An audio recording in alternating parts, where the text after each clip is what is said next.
Recent research shows about 40% of all U.S. households where the head of the household is between age 35 and 64 are expected to run short of money in retirement. This is according to a 2019 report by the Employee Benefit Research Institute. Now, since then, the pandemic has likely made things even worse. Joining us, John Becker with Exact Benefits in Centennial, Colorado. So John, what is contributing to this startling prediction? Well, it's a tough one. First and foremost, Americans are not saving enough money. The number one rule is to make yourself a bill. Most people will put a cable bill or their phone bill ahead of saving for retirement. The second challenge is that, again, things are expensive, right? If you have a dual working household and you have children, quite often you're outweighing the costs of, do I send my child to daycare? What's that cost going to look like? And if we do have to send someone to daycare, where do we save money? And unfortunately, people are putting themselves last. Looking at what we just went through with the COVID-19, a lot of people lost their jobs, right? A lot of people did. A lot of companies went under.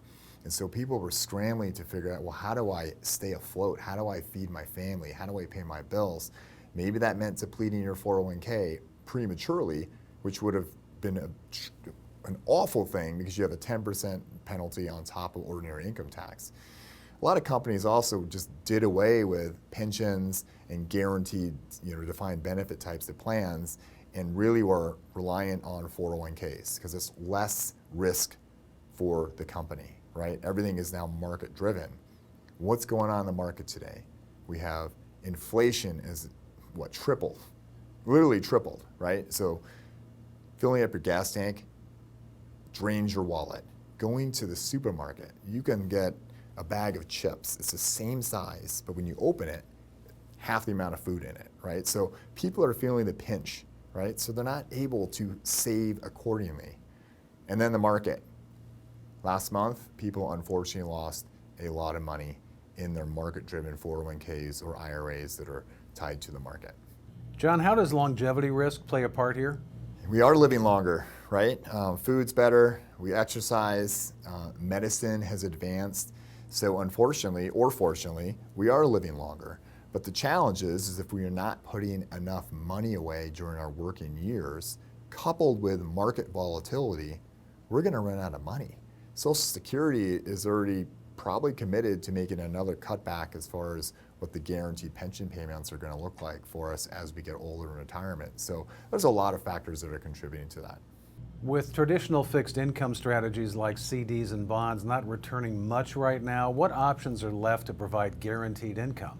Yeah, so traditionally, if you look at a portfolio and maybe a pie chart in your IRA or your brokerage account, your advisor is going to put X amount in either cash or bonds, and that typically is a hedge, and it's typically earmarked for guaranteed income.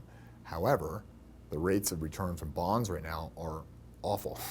And so financial advisors, even today, are now starting to scramble to find out, well, how do I replace the bonds?